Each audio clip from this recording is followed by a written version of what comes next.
KCYM Thalassery അതിരൂപതയും Shalom ടെലിവിഷനും സംയുക്തമായി അവതരിപ്പിക്കുന്ന യുവജന മതബോധന ഗ്രന്ഥത്തെ അടിസ്ഥാനപ്പെടുത്തിയുള്ള യുക്യാറ്റ് എന്ന പഠന പരമ്പരയിലേക്ക് ഏവർക്കും ഹൃദ്യമായ സ്വാഗതം. ഈ പഠന പരമ്പരയിൽ യുവജനങ്ങളുടെ സംശയങ്ങൾക്ക് ഉത്തരം നൽകുവാൻ നമ്മോട് കൂടെ ആയിരിക്കുന്നത് പ്രശസ്ത ദൈവശാസ്ത്ര പണ്ഡിതനും തലശ്ശേരി അതിരൂപതയുടെ അഭിവന്ദ്യ മെത്രാപ്പൊലീത്തയുമായ മാർ ജോസഫ് പാമ്പളാനി പിതാവാണ്. പിതാവിനെ ഒത്തിരി സ്നേഹത്തോടെ ഹൃദ്യമായി ഈ പ്രോഗ്രാമിലേക്ക് സ്വാഗതം ചെയ്യുന്നു. അഭിവന്ദ്യ പിതാവിനോട് ചോദ്യങ്ങൾ ചോദിക്കുവാനും സംശയങ്ങൾ ദൂരീകരിക്കുവാനുമായി നമ്മുടെ കൂടെ ഉള്ളത് KCYM ചെറുപുഴ മേഖലയിലെ യുവജന സുഹൃത്തുക്കളാണ്. എല്ലാ യുവജനങ്ങളെയും ഹൃദ്യമായി ഈ പ്രോഗ്രാമിലേക്ക് സ്വാഗതം ചെയ്യുന്നു. കഴിഞ്ഞ എപ്പിസോഡിൽ കത്തോലിക്ക സഭയുടെ വിശ്വാസ പ്രമാണത്തിലെ അടിസ്ഥാന പ്രഥമ വിശ്വാസ സത്യമായ പിതാവായ ദൈവത്തിലുള്ള വിശ്വാസം എന്ന കാര്യത്തെക്കുറിച്ചായിരുന്നു നമ്മൾ അഭിവന്ദ്യ പിതാവുമായി സംവദിച്ചത്. ഈ എപ്പിസോഡിൽ അതിൻ്റെ തുടർച്ച എന്ന വണ്ണം മനുഷ്യ സൃഷ്ടിയെക്കുറിച്ചുള്ള കാര്യങ്ങളാണ് നമ്മൾ ചർച്ച ചെയ്യുകയും ആലോചിക്കുകയും വിചിന്തനം ചെയ്യുകയും ചെയ്യുന്നത്. അഭിവന്ദ്യ പിതാവെ, നമുക്ക് ചോദ്യങ്ങളിലേക്ക് പ്രവേശിക്കാം. ഒന്നാമത്തെ ചോദ്യവുമായി നമ്മുടെ കൂടെയുള്ളത് ആൻഡോയാണ്. ആൻഡോയെ നമുക്ക് കേൾക്കാം. അഭിവന്ദ്യ പിതാവേ, എൻ്റെ പേര് ആൻഡോ. എൻ്റെ ചോദ്യം എന്നത് സൃഷ്ടിയുടെ മകുടമായാണ് ദൈവം മനുഷ്യനെ സൃഷ്ടിച്ചത്. മനുഷ്യ സൃഷ്ടിയെക്കുറിച്ച് ശാസ്ത്രീയമായി ഞങ്ങൾ പഠിച്ചിട്ടുമുണ്ട്. സഭയുടെ ചിന്തകളോട് ചേർന്ന് നമുക്കിവയെ എപ്രകാരം മനസ്സിലാക്കാം? ആൻഡോയുടെ ചോദ്യം വളരെ നല്ല ചോദ്യമാണ്. അതായത് മനുഷ്യൻ്റെ ഉത്ഭവത്തെക്കുറിച്ച്, മനുഷ്യ സൃഷ്ടിയെക്കുറിച്ച്, അല്ലെങ്കിൽ മനുഷ്യൻ എങ്ങനെയാണ് രൂപപ്പെട്ടു വന്നത് എന്നതിനെക്കുറിച്ചുള്ള വിവിധങ്ങളായ വ്യാഖ്യാനങ്ങൾ നിങ്ങൾ ശാസ്ത്ര ക്ലാസ്സുകളിൽ കേട്ടിട്ടുണ്ട് അല്ലേ? മനുഷ്യൻ കുരങ്ങിൻ്റെ വാല് മുറിഞ്ഞ് രൂപപ്പെട്ടു വന്നതാണ്. ചിന്തിക്കുന്നുണ്ടോ നിങ്ങൾ? ചിലരെ കണ്ടാൽ അങ്ങനെ ആ തത്വം ശരിയാണെന്ന് തോന്നിയെന്നിരിക്കും ചിലപ്പോൾ. പക്ഷേ മനുഷ്യൻ്റെ ഉത്ഭവത്തെക്കുറിച്ച് വിവിധങ്ങളായ സിദ്ധാന്തങ്ങളുണ്ട് എങ്കിലും മനുഷ്യൻ ദൈവത്തിൻ്റെ സൃഷ്ടിയാണ് എന്നുള്ള സൃഷ്ടിവാദത്തിന് വളരെ ആഴമുള്ള പ്രസക്തിയുണ്ട്. അത് ശാസ്ത്രീയ തത്വങ്ങളുമായി എങ്ങനെ ഒത്തുപോകും എന്നുള്ളതാണ് ആൻഡോയുടെ ചോദ്യം അല്ലേ? ശാസ്ത്രീയ തത്വങ്ങളും മാനുഷിക അല്ലെങ്കിൽ വിശുദ്ധ ഗ്രന്ഥത്തിലെ വിശ്വാസ സത്യങ്ങളും തമ്മിൽ താരതമ്യം ചെയ്യുമ്പോൾ മനുഷ്യൻ്റെ ഉത്ഭവത്തെക്കുറിച്ചുള്ള ഈ രണ്ട് വീക്ഷണങ്ങളെ നമ്മൾ താരതമ്യം ചെയ്യുമ്പോൾ നമുക്ക് അടിസ്ഥാനപരമായൊരു വ്യത്യാസം കണ്ടെത്താൻ സാധിക്കും. സൃഷ്ടിവാദത്തിൽ അഥവാ വിശ്വാസത്തിൻ്റെ ദൃഷ്ടിയിൽ മനുഷ്യന് ഒരാത്മാവുണ്ട് എന്നുള്ള വ്യത്യാസമുണ്ട്. മറ്റെല്ലാ ജീവികളിൽ നിന്നും മനുഷ്യനെ വ്യതിരിക്തനാക്കുന്നത് ഈ ആത്മാവിൻ്റെ സാന്നിധ്യമാണ്. ഈ ആത്മാവുള്ളത് കൊണ്ട് മനുഷ്യ വ്യക്തി മറ്റെല്ലാ സൃഷ്ടികളിൽ നിന്നും വ്യതിരിക്തമാണ്. ഓരോ സൃഷ്ടിയെയും സൂക്ഷ്മമായി വിലയിരുത്താൻ, മനസ്സിലാക്കാൻ, അതിന് മാർഗനിർദ്ദേശം നൽകാൻ തക്ക ത്രാണിയും പ്രാപ്തിയും മനുഷ്യന് കൈവരുന്നത് മനുഷ്യനിൽ ദൈവനിക്ഷിപ്തമായ ഈ ആത്മാവിൻ്റെ സാന്നിധ്യമുള്ളതുകൊണ്ടാണ്. ശാസ്ത്രത്തിന് ഒരിക്കലും ഈ മൃഗം രൂപപ്പെട്ടു വന്നതും മനുഷ്യൻ രൂപപ്പെട്ടു വന്നതും തമ്മിലുള്ള വ്യത്യാസത്തെ വിലയിരുത്താൻ സാധിക്കില്ല. അത് തലച്ചോറിൻ്റെ പരിണാമം വഴി സംഭവിച്ചതാണ് എന്നും, അതല്ല എങ്കിൽ മനുഷ്യനിങ്ങനെ ആദ്യം ഏകകോശ ജീവിയായി വന്നു, പിന്നീട് ബഹുകോശ ജീവിയായി, പിന്നീട് ഉരകങ്ങളായി എഴഞ്ഞു നടന്ന ജീവജാലങ്ങളായിരുന്നു. അവയിൽ നിന്ന് പയ്യെ പല്ലികൾ പോലെ 4 കാലുള്ള ഇഴജന്തുക്കൾ രൂപം കൊണ്ടു. അതിനുശേഷം വീണ്ടും അത് 4 കാലിൽ ഉയർന്നു നടക്കുന്ന മൃഗങ്ങളുടെ രൂപം പ്രാപിച്ചു. തുടർന്ന് 2 കാലിൽ എഴുന്നേറ്റ് നടക്കാൻ തുടങ്ങി. അങ്ങനെ പരിണാമത്തിൻ്റെ വിവിധ ദശകളെക്കുറിച്ച് നിങ്ങൾ ശാസ്ത്രീയമായി പഠിച്ചിട്ടുണ്ട്. ഈ പരിണാമത്തിൻ്റെ വഴികളിൽ ഒന്നിലും മനുഷ്യനെ മനുഷ്യനാക്കുന്ന അവൻ്റെ അടിസ്ഥാന സത്യമായ ആത്മാവിനെ കുറിച്ച് ശാസ്ത്രത്തിന് പ്രതിപാദിക്കാൻ സാധിക്കില്ല. കാരണം എന്ത് എന്ന് ചോദിച്ചാൽ, ശാസ്ത്രത്തിന് പരിചിന്തനം ചെയ്യാവുന്ന വിഷയത്തിനും അപ്പുറത്താണ് ആത്മാവിൻ്റെ സ്ഥാനം. കാരണം ആത്മാവ് ഒരു പദാർത്ഥമല്ല, ആത്മാവ് സ്ഥലകാലമാനങ്ങൾക്ക് അധീനമായ ഒരു വസ്തുതയുമല്ല. അതുകൊണ്ട് ശാസ്ത്രീയമായ മാനദണ്ഡങ്ങളൊന്നും തന്നെ ആത്മാവിൻ്റെ അസ്തിത്വത്തെയും പ്രവർത്തനങ്ങളെയും വിലയിരുത്താൻ പര്യാപ്തവുമല്ല. ഈ മനുഷ്യ സൃഷ്ടി എന്നുള്ള സത്യം ശാസ്ത്ര സിദ്ധാന്തങ്ങളുമായി എങ്ങനെ വ്യത്യാസപ്പെട്ടിരിക്കുന്നു എന്ന ചോദ്യത്തിന് ഒറ്റ വാക്കിൽ പറഞ്ഞാൽ, ശാസ്ത്രത്തിന് മനുഷ്യനും മൃഗവും തമ്മിൽ കാര്യമായ അന്തരമുണ്ട് എന്ന് സ്ഥാപിക്കാൻ ഒരിക്കലും കഴിയുന്നില്ല. പക്ഷേ സൃഷ്ടിവാദത്തിൽ മതങ്ങൾക്ക് അല്ലെങ്കിൽ വിശ്വാസത്തിന് ഒരു പടിയും കൂടി മുന്നോട്ട് നീങ്ങി ആ യാഥാർത്ഥ്യത്തെ വിശദീകരിക്കാൻ കഴിയുന്നു. എന്തുകൊണ്ട് മനുഷ്യൻ വ്യതിരിക്തനാകുന്നു, എന്തുകൊണ്ട് സൃഷ്ടജാലങ്ങളിൽ മനുഷ്യന് പ്രാമുഖ്യവും പ്രാധാന്യവുമുണ്ട് എന്ന് വിശദീകരിക്കാൻ കഴിയുന്നു. അത് മറ്റൊന്നുമല്ല, അവനിൽ ദൈവത്താൽ നിക്ഷിപ്തമായ ഒരാത്മാവിൻ്റെ സാന്നിധ്യമുണ്ട്.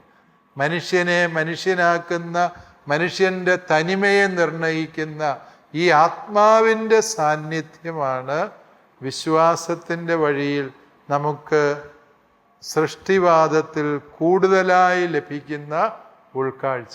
യെസ്, അപ്പോൾ ആൻഡോ ഇതാണോ ആൻഡോ ഉദ്ദേശിച്ചത്? ആൻഡോ കൂടുതൽ എന്തെങ്കിലും ചോദിക്കാൻ ആഗ്രഹിക്കും? ഇല്ല പിതാവേ, അവിടുത്തെ ഉത്തരം പൂർണ്ണമാണ്. വളരെ മികവുറ്റ ഒരു ചോദ്യമായിരുന്നു. അതിന് തൃപ്തികരമായൊരു ഉത്തരവും അഭിമന്യ പിതാവ് നൽകി. ശാസ്ത്രവും മതവും തമ്മിൽ വൈരുദ്ധ്യമാണോ ഈ സൃഷ്ടികർമ്മത്തിൽ എന്നുള്ള അടിസ്ഥാനപരമായൊരു ചോദ്യത്തെ വ്യക്തമായ ഉത്തരത്തിലൂടെ അഭിമന്യ പിതാവ് നിർവചിച്ചിരിക്കുകയാണ്. അഭിമന്യ പിതാവിന് നന്ദി. നമുക്ക് അടുത്ത ചോദ്യത്തിലേക്ക് പ്രവേശിക്കാം. രണ്ടാമത്തെ ചോദ്യം ചോദിക്കുന്നത് ആരാണ്? ഓക്കെ, റോസ്മരിയയാണ്. റോസ്മരിയ നമുക്ക് കേൾക്കാം. പിതാവേ, എൻ്റെ പേര് റോസ്മരിയ. എൻ്റെ ചോദ്യം ഇതാണ്: മനുഷ്യർ ആത്മാവും ശരീരവുമുള്ള സൃഷ്ടികളാണെന്ന് പിതാവ് പറഞ്ഞല്ലോ. മനുഷ്യൻ്റെ വ്യക്തിത്വത്തിലുള്ള ആത്മാവിൻ്റെ അസ്തിത്വം തെളിയിക്കാൻ സാധിക്കുമോ? മരണത്തിന് ശേഷം ആത്മാവ് മാത്രമാണോ നിലനിൽക്കുന്നത്? യെസ്, റോസ്മരിയയുടെ വളരെ ഗഹനമായൊരു ചോദ്യമാണ്. റോസ്മരിയ എന്നാ പഠിക്കുന്നത്? ഞാൻ +2 പഠിക്കുന്നു. +2 ഏത് സ്കൂളിലാണ്? ഞാൻ GHSS പ്രാപ്പോയിൽ. റോസ്മരിയ, യഥാർത്ഥത്തിൽ ആത്മാവുണ്ടോ? റോസ്മരിയയുടെ അഭിപ്രായം എന്താണ്? ഉണ്ടെന്നാണ് എൻ്റെ അഭിപ്രായം. ഉണ്ടെന്നാണ് എല്ലാവരും പറയുന്നത് അല്ലേ? റോസ്മരിയയ്ക്ക് ആത്മാവ് ഉണ്ടാവും? ഉണ്ട്, തീർച്ചയായിട്ടും ഉണ്ട്. ഉണ്ടോ? ഉണ്ട്. കണ്ടിട്ടുണ്ടോ അതിനെ? ഇല്ല. പിന്നെ എങ്ങനെയാണെന്ന് അറിയാൻ മനസ്സിലാക്കുന്നു. ഉണ്ടെന്നറിയാം, പക്ഷെ ഉണ്ടെന്നുള്ളതിൻ്റെ തെളിവ് എന്നതാണ് എന്ന് റോസ്മരിയ എന്നോട് ചോദിക്കുകയാണ് അല്ലേ? Good good. ആത്മാവിൻ്റെ സാന്നിധ്യം വേർതിരിച്ചറിയുക അല്ലെങ്കിൽ അതിൻ്റെ അസ്തിത്വത്തിനുള്ള തെളിവുകൾ ഹാജരാക്കുക എന്ന് പറയുന്നത് ദൈവം ഉണ്ടോ ഇല്ലയോ എന്നുള്ളതിൻ്റെ തെളിവ് ചോദിക്കുന്നത് പോലെ സങ്കീർണമാണ്. കാരണം എന്താണെന്ന് ചോദിച്ചാൽ, കാര്യകാരണങ്ങളുടെ തെളിവുകൾ ഹാജരാക്കി നിരീക്ഷണങ്ങളും പരീക്ഷണങ്ങളും വഴി സാധൂകരിക്കണമെങ്കിൽ അത് പദാർത്ഥപരമായ ഒരു സത്യമായിരിക്കണം. അതല്ലെങ്കിൽ സ്ഥലകാലങ്ങൾക്ക് അധീനമായ ഒരു വസ്തുതയായിരിക്കും. എങ്കിൽ മാത്രമേ, ഇപ്പോൾ ഈ കസേര ഇവിടെ ഉണ്ടോ ഇല്ലയോ എന്ന് നമുക്ക് തെളിയിക്കാൻ വളരെ എളുപ്പമാണ്. ഇങ്ങനൊരു സംഗതി ഇവിടെ ഉണ്ട്, ഇതിൻ്റെ തൂക്കം നമുക്ക് അളന്നെടുക്കാം, ഇതിൻ്റെ പൊക്കവും വീതിയും ഒക്കെ നമുക്ക് കൃത്യമായി നിരീക്ഷിച്ചറിയാം. കാരണം ഇതൊരു നിശ്ചിത സ്ഥലത്ത് നിശ്ചിത സമയത്ത് സന്നിഹിതമായിരിക്കുന്ന പദാർത്ഥപരമായ അസ്തിത്വമാണ്. അതിന് തെളിവുകൾ ഹാജരാക്കി എളുപ്പമാണ്. അതേസമയം ആത്മാവ് എന്ന് പറയുന്നത് ഒന്നാമതായി അത് പദാർത്ഥപരമല്ല, അതൊരു വസ്തുവല്ല. ഈ ആത്മാവ് ഉണ്ട് എന്നുള്ളതിന് എന്തെങ്കിലും തെളിവ് പറയാൻ പറ്റുമോ എന്ന് മഹാപണ്ഡിതനായ തോമസ് അക്വീനാസ് പുണ്യാളനോട് ചോദിച്ചപ്പോൾ അദ്ദേഹം സുമ്മാ തിയോളജിക്കായിൽ പറയുന്ന ഒരു ഉത്തരമുണ്ട്. എനിക്ക് എന്നെക്കുറിച്ച് തന്നെ വിചിന്തനം നടത്താൻ പറ്റുന്നു, അല്ലേ? ഞാനാ ചെയ്ത് ശരിയായില്ല, അങ്ങനെ പറയണ്ടായിരുന്നു, ഇത് ഇന്ന രീതിയിൽ ചെയ്യാമായിരുന്നു എന്ന് നിങ്ങൾക്ക് പലപ്പോഴും തോന്നാറില്ലേ? ഇല്ലേ? ഏതെങ്കിലും ബോത്തിന് അങ്ങനെ തോന്നിയതായിട്ട് കേട്ടിട്ടുണ്ട്. എൻ്റെ അമ്മയോട് ഇങ്ങനെ പെരുമാറരുതായിരുന്നു എന്ന് ഏതെങ്കിലും ഒരു പോത്ത്, ഒറിജിനൽ പോത്തിൻ്റെ കാര്യം ഞാൻ ചോദിക്കുന്നു, അങ്ങനെ തോന്നിയതായിട്ട് നിങ്ങൾക്ക് തോന്നുമോ? ഇല്ല. അതായത് ചില കാര്യങ്ങൾ നമുക്ക് തിരുത്തപ്പെടേണ്ടതാണെന്ന് തോന്നുക, ഇതിങ്ങനെ ആയിരുന്നില്ല ചെയ്യേണ്ടതെന്ന് മനസ്സിലാക്കുക, നമുക്ക് നമ്മളെ തന്നെ വിലയിരുത്താൻ, വിമർശിക്കാൻ, തിരുത്താൻ സാധിക്കുന്നത് നമ്മൾ കേവലം ചിന്താശേഷിയും ശരീരവുമുള്ള ഒരു ജീവിയായതുകൊണ്ട് മാത്രമല്ല, അത് എൻ്റെ ഉള്ളിൽ ദൈവീകമായ സത്തയെ പ്രതിഫലിപ്പിക്കുന്ന ആത്മാവിൻ്റെ സാന്നിധ്യമുള്ളതുകൊണ്ട്, ഈ ആത്മാവിൻ്റെ സാന്നിധ്യമുള്ളതുകൊണ്ട് എനിക്ക് എന്നിൽ നിന്ന് മാറി നിന്ന് എന്നെ വിലയിരുത്താനും തിരുത്താനും കഴിയും. അതുകൊണ്ട് അത് നമ്മുടെയൊക്കെയും ജീവിതത്തിൻ്റെ അനുഭവമാണ് ഈ സത്യമെന്ന് പറയും. അതുപോലെ തന്നെ വിശുദ്ധ അഗസ്തീനോസിൻ്റെ പ്രസിദ്ധമായ ഒരു ചിന്തയുണ്ട് ആത്മാവിനെ കുറിച്ച്. നമ്മുടെ ആത്മാവ് ദൈവീകമായ അംശമുള്ളതിനാൽ ഈ ആത്മാവ് മനുഷ്യനെപ്പോഴും സന്തോഷം തേടി നടക്കുന്നവരാണ്, അല്ലേ? യുവജനങ്ങൾ മാത്രമല്ല, പ്രായമായവർ, യുവജനങ്ങളെപ്പോഴും സന്തോഷത്തിൻ്റെ പുറകെ ഓടി നടക്കുകയാണെന്നൊക്കെ എല്ലാവരും പറയും. യുവജനങ്ങളായ നിങ്ങൾ മാത്രമല്ല, എല്ലാ മനുഷ്യരും തങ്ങൾക്ക് സന്തോഷകരമായ കാര്യങ്ങളുടെ പുറകെ ഓടി നടക്കുന്നവരാണ്, അതിന് സംശയമൊന്നുമില്ല. പക്ഷേ ഇതിൻ്റെ പേരിൽ യുവജനങ്ങൾ പല തെറ്റായ വഴികളിലും ചെന്ന് പെട്ടുപോകും. ചിലർ മയക്കുമരുന്ന് കഴിക്കും, ചിലർ മദ്യം കഴിച്ചെന്നിരിക്കും, ചിലത് തെറ്റായ പ്രണയബന്ധങ്ങളിൽ പെട്ടെന്നിരിക്കും. പക്ഷെ ഈ വഴിയൊക്കെ നടക്കുമ്പോഴും, നിങ്ങളാരും ഈ വഴിയെ നടന്നിട്ടില്ലാത്തത് കൊണ്ട് നിങ്ങളോട് ചോദിച്ചിട്ടൊരു കാര്യമില്ലെന്ന് എനിക്കറിയാം. മറിച്ച് ഈ വഴിയെല്ലാം നടക്കുമ്പോഴും നമ്മൾ തിരിച്ചറിയുന്ന സത്യമുണ്ട്, അയ്യേ ഇതൊന്നുമല്ല ഞാൻ തേടി നടക്കുന്ന സന്തോഷത്തിൻ്റെ യഥാർത്ഥ രൂപവും ഭാവവും, അല്ലേ? മദ്യപിച്ച് നടക്കുന്ന മനുഷ്യന് ജീവിതത്തിൽ സന്തോഷമുണ്ടോ? മദ്യത്തിൻ്റെ കെട്ടുവിടുന്നതോടെ അവന് നിരാശയും കുറ്റബോധവും തന്നോട് തന്നെ വെറുപ്പും ആയി തീർന്നു എന്ന് നമ്മൾ തിരിച്ചറിയും. മയക്കുമരുന്ന് കഴിക്കുന്നവന് 3-4 തവണ കഴിച്ചു കഴിയുമ്പോഴത്തേക്ക് അവൻ്റെ വെളിവും ബോധവും സർവ്വതും നഷ്ടപ്പെട്ടു, അവനല്ലാതായിത്തീരുന്നു. അതേസമയം വിശുദ്ധ അഗസ്റ്റിൻ പറയുന്നുണ്ട്, ദൈവം എന്നിൽ നിക്ഷേപിച്ച ഈ ആത്മാവ് യഥാർത്ഥത്തിൽ സന്തുഷ്ടമാകുന്നത്, സംതൃപ്തമാകുന്നത് ഞാൻ ദൈവം നടത്തുന്ന വഴിയിലൂടെ നടക്കുമ്പോൾ. അതും നമ്മുടെ ജീവിതത്തിൻ്റെ ഒരു അനുഭവമാണ്. അതായത് നമുക്ക് സന്തോഷകരമാണ്, ഗുണകരമാണ്, പ്രയോജനകരമാണ് എന്ന് നാം വിചാരിക്കുന്ന വഴികളിൽ ഒന്നിലും നമുക്ക് യഥാർത്ഥ സന്തോഷം കണ്ടെത്താൻ പറ്റുന്നില്ല. അതേസമയം ദൈവത്തിങ്കലേക്ക് തിരിയുമ്പോൾ നമ്മുടെ മനസ്സിനൊരു സ്വസ്ഥത, ശാന്തത, ഹൃദ്യത അനുഭവിക്കാൻ കഴിയും, ഇല്ലേ? അതായത് നമ്മൾ തന്നെ തിരിച്ചറിയുന്നു, നമ്മുടെ ആത്മാവും ദൈവാത്മാവും തമ്മിലുള്ള ഐക്യം സംഭവിക്കുമ്പോഴാണ് മനുഷ്യൻ യഥാർത്ഥത്തിൽ സന്തുഷ്ടനാകുന്നത്, സംതൃപ്തനാകുന്നത്. ഇതൊക്കെയും സൂചിപ്പിക്കുന്നത് ഈ പിതാക്കന്മാർ പറഞ്ഞു തരുന്നത് പോലെ നമ്മിലെ ആത്മാവിൻ്റെ സാന്നിധ്യത്തെക്കുറിച്ചാണ്. വേറെ എന്തെങ്കിലും സംശയം?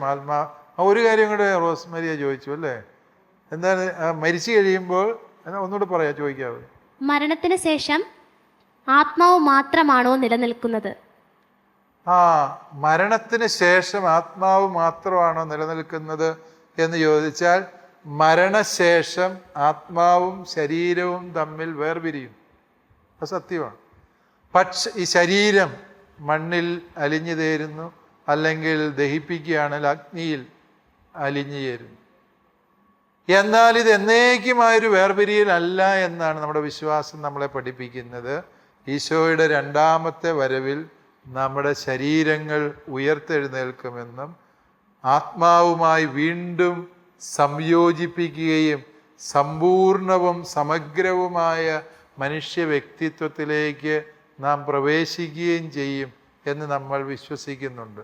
മരണശേഷം ആത്മാവ് നിലനിൽക്കുന്നു എന്ന് പറയുമ്പോൾ ആത്മാവെന്തോ കാറ്റായിട്ടോ അല്ലെങ്കിൽ സിനിമകളിൽ കാണുന്നത് പോലെ യക്ഷിയോ പ്രേതമോ ആയിട്ടോ ഒക്കെ നിൽക്കുന്നതായിട്ട് നിങ്ങൾ തെറ്റിദ്ധരിക്കരുത്. മരണശേഷം നിലനിൽക്കുന്ന ആത്മാവിന് വ്യക്തിത്വമുണ്ട് എന്ന് തന്നെയാണ് നമ്മൾ വിശ്വസിക്കുന്നത്. അത് ശരീരത്തിൽ നിന്ന് വേർപിരിഞ്ഞു എങ്കിലും ശരീരത്തിൻ്റെ പ്രത്യേകതകളും ശരീരത്തിൻ്റെ സ്വത്വബോധവും ഈ ആത്മാവിലുമുണ്ട്. അതുകൊണ്ടാണ് ഓരോ ആത്മാവും ഒരു വ്യക്തിയാണ് എന്ന് നമ്മൾ വിശ്വസിക്കുന്നതും പഠിപ്പിക്കുന്നതും.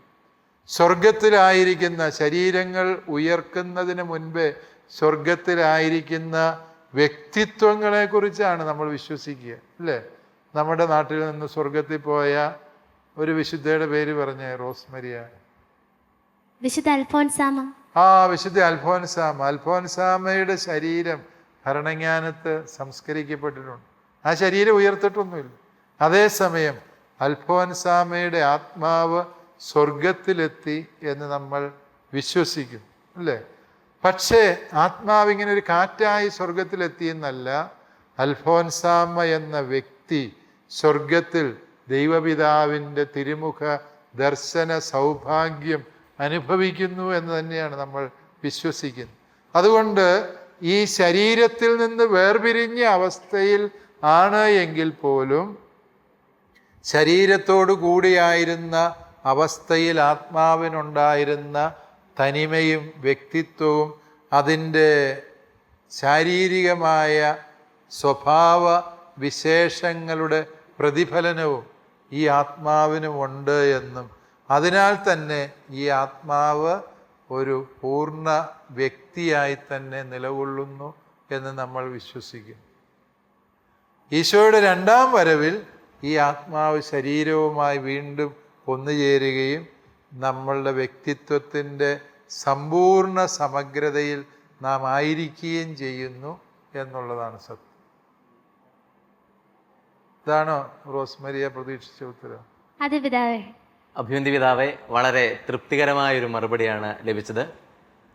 മനുഷ്യജീവനും ജന്തുജീവനും തമ്മിലുള്ള അടിസ്ഥാനപരമായ വ്യത്യാസം എന്താണെന്ന കാതലായ സംശയത്തിന് വളരെ യുക്തിഭദ്രമായൊരു മറുപടി അഭിവന്തി പിതാവ് നൽകി. അഭിവന്തി പിതാവിന് പ്രത്യേകം നന്ദി. നമുക്ക് മൂന്നാമത്തെ ചോദ്യത്തിലേക്ക് പോകാം. മൂന്നാമത്തെ ചോദ്യം ചോദിക്കുന്നത് ആരാണ്? ക്രിസ്റ്റീന. ഓക്കെ, ക്രിസ്റ്റീനയെ നമുക്ക് കേൾക്കാം. പിതാവേ, എൻ്റെ പേര് ക്രിസ്റ്റീന. അങ്ങയോടുള്ള എൻ്റെ ചോദ്യം ഇതാണ്. മനുഷ്യൻ ആത്മാവിനെ നിഷേധിച്ച് ശരീരം മാത്രമാണ് യാഥാർത്ഥ്യമെന്ന് ചിന്തിച്ചാൽ അവൻ തൻ്റെ മഹത്വം നഷ്ടപ്പെടുത്തുമെന്ന് ബെനഡിക്ട് 16 മാർപ്പാപ്പ ദൈവം സ്നേഹമാകുന്നു എന്ന ചാക്രിക ലേഖനത്തിൽ സൂചിപ്പിക്കുന്നുണ്ടല്ലോ. മനുഷ്യമഹത്വം അവൻ്റെ ആത്മാവിലാണോ കുടികൊള്ളുന്നത്? ക്രിസ്റ്റീന വളരെ ഗൗരവമുള്ള ഒരു ചോദ്യമാണ് ചോദിച്ചിരിക്കുന്നത്. ദൈവം സ്നേഹമാകുന്നു എന്ന ചാക്രിക ലേഖനം കേട്ടിട്ടുണ്ട്, അല്ലേ? കേട്ടിട്ടുണ്ട്. യെസ്. ഈ ചാക്രിക ലേഖനത്തിൽ പരിശുദ്ധ പിതാവ് മനുഷ്യനോട് ദൈവം കാട്ടിയ വലിയ സ്നേഹമാണ് അവൻ്റെ സൃഷ്ടി എന്നുള്ള യാഥാർത്ഥ്യം അവതരിപ്പിക്കുകയാണ്. അവിടെയാണ് പരിശുദ്ധ പിതാവ് ഈ ഒരു ആശയം പറഞ്ഞു വയ്ക്കുക. മനുഷ്യന് ആത്മാവില്ല എന്ന് ചിന്തിച്ചാൽ മനുഷ്യൻ്റെ മഹത്വം നഷ്ടപ്പെട്ടു പോകും. ഇതാണ് പാപ്പായുടെ വാദം. കാരണം എന്താണ്? ആത്മാവില്ല എങ്കിൽ മനുഷ്യനും മൃഗവും തമ്മിൽ വ്യത്യാസമുണ്ട്. വ്യത്യാസമില്ല എന്നല്ല, ചിലപ്പോൾ പശുവായിരിക്കും ഇച്ചിലൂടെ മികച്ച ജീവി. കാരണം എന്താണ്? പശുവിനെ കൊണ്ട് പാല് കിട്ടും, ചാണകം കിട്ടും, അങ്ങനെ ഉപകാരമൊന്നുമില്ല. മനുഷ്യനെ കൊണ്ട് ചുമ്മാ തിന്നാന്നുള്ളതല്ലാതെ ഒരു ഉപകാരവും.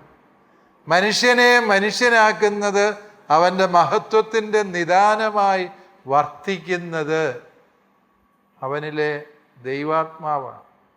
ഇല്ല എങ്കിൽ ഉപയോഗം നോക്കി മാത്രം അതിനെ വിലയിരുത്തേണ്ടി വരും.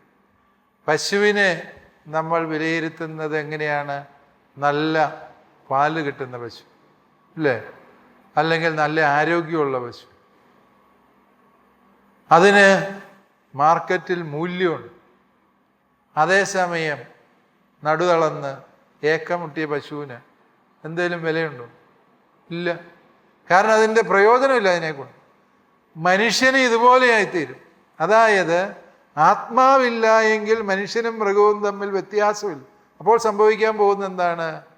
കഴിവ് കുറഞ്ഞത്, രോഗികളായവർ, ഏതെങ്കിലും തരത്തിലുള്ള ശാരീരിക വൈകല്യമുള്ളവർ, അവരൊക്കെയും സമൂഹത്തിൻ്റെ മുഖ്യധാരയിൽ നിന്ന് പുറന്തള്ളപ്പെടുന്ന സാഹചര്യമുണ്ടാകും. രോഗികളായി ശയ്യാവലംബികളായി കഴിയുന്ന മനുഷ്യരുണ്ട്. അവരുടെ മൂല്യമെന്ന് പറയുന്നത് അവർ ചെയ്യുന്ന പ്രവർത്തികളുടെയോ അവരെ കൊണ്ടുള്ള ഉപയോഗങ്ങളുടെയോ അടിസ്ഥാനത്തിൽ നിർവചിക്കപ്പെടുന്ന ഗതികേട് സംഭവിക്കും.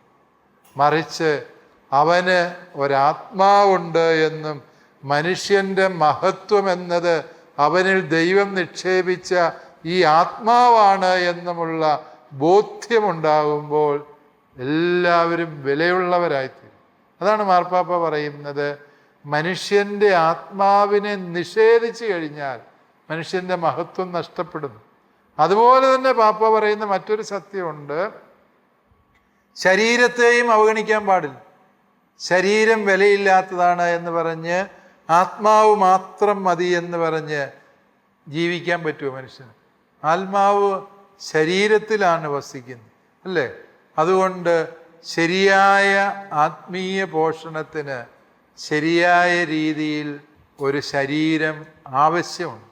അതുകൊണ്ട് തന്നെ ശരീരം വേണ്ട, ആത്മാവ് മാത്രം മതി എന്ന് പറയുന്നതും അബദ്ധമാണ്. ആത്മാവില്ല, ശരീരം മാത്രമാണ് മനുഷ്യൻ എന്ന് പറയുന്നത് രണ്ടും മനുഷ്യ മഹത്വത്തിന് ഹാനികരമാണ്. അതുകൊണ്ടാണ് പരിശുദ്ധ പിതാവ് പറയുന്നത്, മനുഷ്യൻ്റെ മഹത്വം എന്നത് ആത്മാവിൽ മാത്രമല്ല, ശരീരത്തിൽ മാത്രമല്ല, ഇതിൻ്റെ സമഗ്രമായ സമ്പൂർണമായ സംയോജനത്തിലാണ് മനുഷ്യൻ്റെ മഹത്വം കുടികൊള്ളുന്നത് എന്ന്. അപ്രകാരം നമ്മൾ മനുഷ്യനെ അവൻ്റെ സമഗ്രതയിൽ മനസ്സിലാക്കുമ്പോഴാണ് മനുഷ്യൻ്റെ യഥാർത്ഥ മഹത്വം നമുക്ക് മനസ്സിലാകുക. പണ്ടുകാലത്ത് ഇങ്ങനെ ചിന്തിച്ചിരുന്ന ആളുകളുണ്ടായിരുന്നു എന്നുള്ളതാണ് സത്യം. ആഫ്രിക്കയിൽ അടിമ വ്യവസ്ഥിതിക്ക് വേണ്ടി ആളുകളെ ചെന്ന് മൃഗങ്ങളെ പിടിച്ചുകൊണ്ട് വരുന്നത് പോലെ പിടിച്ചുകൊണ്ട് വരുന്ന വ്യവസ്ഥിതി യൂറോപ്യൻ രാജ്യങ്ങളിലുണ്ടായിരുന്നു. കാരണം അവർക്ക് നീഗ്രോകൾക്ക് ആത്മാവില്ല എന്ന് ചിന്തിക്കുന്നവരായിരുന്നു പാശ്ചാത്യ ലോകത്തെ സായിപ്പന്മാർ. അവരെ പോലെ ഉള്ളവർക്ക് മാത്രമേ ആത്മാവുള്ളൂ, ബാക്കിയുള്ളവർക്കൊന്നും ആത്മാവ് ഇല്ല. അവരെന്തോ ഒരു പ്രത്യേകതരം മൃഗങ്ങളാണ് ഈ ആഫ്രിക്കയിലെ മനുഷ്യർ എന്നവർ ചിന്തിക്കുകയും മൃഗങ്ങളോടെന്നതിനേക്കാളും ഹീനമായി അവരോട് പെരുമാറുകയും ചെയ്തിരുന്നു എന്നതാണ് സത്യം. അതേസമയം മനുഷ്യനൊരാത്മാവുണ്ട് എന്നും ആ ആത്മാവിൻ്റെ കാരണത്താൽ അവൻ ആദരിക്കപ്പെടേണ്ടവനാണ് എന്നും ചിന്തിക്കാൻ കഴിയാതെ പോയപ്പോഴാണ് ചരിത്രത്തിൽ ഇങ്ങനെ വലിയ കളങ്കിതമായ ഏടുകൾ രൂപം കൊണ്ടത് എന്ന് നമ്മൾ തിരിച്ചറിയും. അതുകൊണ്ട് എല്ലാ മനുഷ്യനും മഹത്വമുള്ളവരാണ്. അവൻ്റെ കഴിവുകളെ, ശാരീരികമായ പ്രത്യേകതകളെ ആധാരമാക്കി മാത്രം അവനെ വിലയിരുത്തരുത്. അവനിലെ ദൈവദത്തമായ ആത്മാവിൻ്റെ സാന്നിധ്യമാണ് അവൻ്റെ മഹത്വത്തിന് അടിസ്ഥാനം എന്ന് ചിന്തിച്ചു തുടങ്ങും. ക്രിസ്റ്റീനായിക്ക് കൂടുതൽ എന്തെങ്കിലും ചോദിക്കാനുണ്ടോ ഇതുമായി ബന്ധപ്പെട്ട്? ഇല്ല പിതാവേ. യെസ്. അഭിയന്തി പിതാവേ, ഈ ചോദ്യത്തോട് ഉപോത്ബലകമായി ഒരു കാര്യം ആഡ് ചെയ്യാൻ വേണ്ടിയാണ് ഞാൻ പ്രതീക്ഷിക്കുന്നത്. അതായത് യുക്തിവാദികൾ ഈ കാര്യത്തിൽ ഇങ്ങനെ മറുപടി പറയുമവർ, ആത്മാവെന്നൊരു കാര്യത്തിന് പകരം മനുഷ്യൻ്റെ ബുദ്ധിയാണ് എല്ലാ കാര്യങ്ങളിലും പിന്നിലുള്ളത്. അതായത് ദൈവമഹത്വം നമ്മൾ കരുതുന്നത് മനുഷ്യൻ്റെ ആത്മാവുള്ളത് കൊണ്ടാണ് നമ്മൾ പറയുമ്പോൾ, യുക്തിവാദികൾ അതേസമയം പറയും ഇത് ബുദ്ധി ഉള്ളതുകൊണ്ടാണ് മനുഷ്യൻ ഇച്ചിരൂടെ നന്നായി ജീവിക്കുന്നത്. അങ്ങനെ ആൾക്കാർ യുക്തിവാദികൾ പറയുമ്പോൾ പിതാവ് ഈ കാര്യത്തെക്കുറിച്ച് എന്താണ് മറുപടി പറയുന്നത്? ഒന്ന്, ബുദ്ധി എവിടെയാണ് ഇരിക്കുന്നത്, ബുദ്ധിയെ എങ്ങനെയാണ് മനുഷ്യൻ അളക്കുന്നത് എന്ന് ചോദിച്ചാൽ നമ്മൾ IQ ടെസ്റ്റ് നടത്തും, അല്ലേ? IQ ടെസ്റ്റ് നടത്തി വെച്ചിട്ട് ഒരുവൻ്റെ ബുദ്ധിശക്തി എന്ന് പറയുന്നത് ഇത്ര വരെ ഉണ്ട് എന്ന് നമ്മൾ കണ്ടുപിടിക്കും. വാസ്തവത്തിൽ ഈ ബുദ്ധിയെ നമ്മൾ അളക്കുമ്പോൾ ശരിക്കും നമ്മൾ അളക്കുന്നത് എന്താണ്? ഈ ആത്മാവിൻ്റെ സാന്നിധ്യം തന്നെയാണ്. ഈ ചോദ്യങ്ങളെ വളരെ കൃത്യമായി വേർതിരിക്കാൻ, മനസ്സിലാക്കാൻ, അവയുടെ കാര്യകാരണങ്ങളിലേക്ക് പോകാൻ നമ്മളെ പ്രേരിപ്പിക്കുന്നത് ഈ ബുദ്ധിയാണ്. ഇതുപോലെ തന്നെ യുക്തിവാദികൾ ചിലപ്പം പറയും മനസാക്ഷിയാണ്. അത് ആത്മാവൊന്നുമല്ല, മനസാക്ഷിയാണ്. എന്നതാണ് ഈ മനസാക്ഷി എന്ന് പറയുന്നത്? അതും പദാർത്ഥപരമായൊരു വസ്തു അല്ലല്ലോ, ഇല്ലേ? നിങ്ങൾ ഭൗതികവാദികളാണ് എങ്കിൽ, പദാർത്ഥവാദികളാണ് എങ്കിൽ, പദാർത്ഥപരമായ പദങ്ങൾ ഉപയോഗിച്ചുകൊണ്ട് മനുഷ്യൻ്റെ സമസ്യയെ വിലയിരുത്താൻ ശ്രമിക്കുക. യഥാർത്ഥത്തിൽ യുക്തി എന്ന് പറയുന്നത്, മനസാക്ഷി എന്ന് പറയുന്നത്, ബുദ്ധി എന്നൊക്കെ പറയുന്നത് ആത്യന്തികമായി പദാർത്ഥപരമായ സത്യങ്ങളല്ല എന്ന് നാം തിരിച്ചറിയുന്നു എന്നുള്ളിടത്താണ് ഇത്തരം വാദങ്ങളുടെ അടിസ്ഥാന രാഹിത്യം നമുക്ക് വെളിവാക്കിയെടുക്കാൻ വേണ്ടി സാധിക്കുക. ഇനി ഈ ബുദ്ധി എന്ന് പറയുന്നത് മനുഷ്യന് മാത്രമേ ഉള്ളൂ. ചിന്തിച്ചാൽ നിങ്ങൾക്ക് എല്ലാ ജീവികൾക്കും അതിൻ്റേതായ അനുഭവജ്ഞാനത്തിൽ നിന്നുള്ള ബുദ്ധിയുണ്ട്, ഇല്ലേ? അതായത് ഏതെങ്കിലും തരത്തിലുള്ള, ഇപ്പോൾ പട്ടിയോട് മാന്താൻ പോയിട്ട് കടി കിട്ടിയ പൂച്ച പിന്നെ ഒരിക്കലും ആ പട്ടിയെ മാന്താൻ പോവുകയാണ്, അല്ലേ? കാരണം എന്താണ്? അത് ബുദ്ധി കൊണ്ട് അത് തിരിച്ചറിഞ്ഞു, എന്താണ്, ഈ പട്ടിയുടെ അടുത്ത് പോയി കളിക്കുന്നത് അപകടകരമാണ്, അല്ലേ? നമുക്ക് നമ്മളെ പാമ്പ് കടിച്ചിട്ടില്ല എങ്കിലും മൂർഖൻ പാമ്പ് മുമ്പിൽ നിൽക്കുമ്പോൾ നമുക്കറിയാം അതിനോട് കളിക്കുന്നത് ബുദ്ധിയല്ല എന്നുള്ളത്. നമ്മുടെ ബുദ്ധി കൊണ്ട് മാത്രം നമ്മൾ തിരിച്ചറിഞ്ഞതല്ല, വിവിധങ്ങളായ മനുഷ്യരുടെ അനുഭവങ്ങളെ ചേർത്ത് വെച്ചുകൊണ്ടാണ്. അപ്പോൾ അറിവിൻ്റെ വാതായനങ്ങളിൽ ബുദ്ധിക്ക് മാത്രമല്ല പ്രസക്തിയുള്ളത്, അനുഭവത്തിന് പ്രസക്തിയുണ്ട് എന്ന് നമ്മൾ മനസ്സിലാക്കും, അല്ലേ? അനുഭവങ്ങളിൽ നിന്ന് നമ്മൾ ഒത്തിരിയേറെ കാര്യങ്ങൾ പഠിക്കുന്നു. നമ്മൾ ബുദ്ധി കൊണ്ട് മാത്രമാണ് കാര്യങ്ങൾ ഗ്രഹിക്കുന്നത്, അല്ല. അതുപോലെ തന്നെ നമ്മുടെ ജീവിതത്തിൽ ചില സത്യങ്ങൾ നമ്മൾ വിശ്വാസം വഴിയാണ് ഗ്രഹിക്കുക, അല്ലേ? നമ്മുടെ പപ്പായെ ചൂണ്ടിക്കാണിച്ചിട്ട് മോനെ ഇതാണ് നിൻ്റെ പപ്പ എന്ന് നിങ്ങളോട് പറഞ്ഞത് ആരായിരിക്കും? ക്രിസ്റ്റീന, ആരായിരിക്കും അത് പറഞ്ഞേ? അമ്മ പറഞ്ഞു, അല്ലേ? നിങ്ങൾ ആരും ഇതുവരെ അത് പരീക്ഷിച്ചറിയാൻ വേണ്ടിയൊന്നും പോയിട്ടില്ല. നിങ്ങൾ വിശ്വസിക്കുന്നു നിങ്ങളുടെ അമ്മ പറഞ്ഞ ആ ഒരു സത്യം. അപ്പോൾ വിശ്വാസം എന്ന് പറയുന്നത് അറിവിൻ്റെ ഒരു വാതായനം തന്നെയാണ്. അതാണ് മതങ്ങൾ നമ്മളോട് പറയുന്നത്. ദൈവീകമായ വെളിപാടുകളും അറിവിൻ്റെ വാതായനങ്ങൾ തന്നെയാണ്. അതുകൊണ്ട് ബുദ്ധി കൊണ്ട് മാത്രം കാര്യങ്ങളെ വിലയിരുത്താൻ സാധിക്കും എന്ന ആ യുക്തിവാദികളുടെ ചിന്ത തന്നെ യുക്തിഭദ്രമല്ല എന്നാണ് ഈ വിഷയത്തിൽ എനിക്ക് പങ്കുവയ്ക്കാനുള്ളത്. ഈ ചോദ്യത്തിന് വളരെ ലോജിക്കലായ ഒരു മറുപടിയാണ് പ്രിയപ്പെട്ട പിതാവ് നൽകിയത്. പ്രത്യേകം നന്ദി. ഈ ചോദ്യത്തോടുകൂടെ ഈ എപ്പിസോഡ് ഇവിടെ പൂർണ്ണമാവുകയാണ്. വീണ്ടും മികവുറ്റ ചോദ്യങ്ങളുമായി, മികവുറ്റ ഉത്തരങ്ങളുമായി അടുത്ത എപ്പിസോഡിൽ നമുക്ക് വീണ്ടും കാണാം. നന്ദി.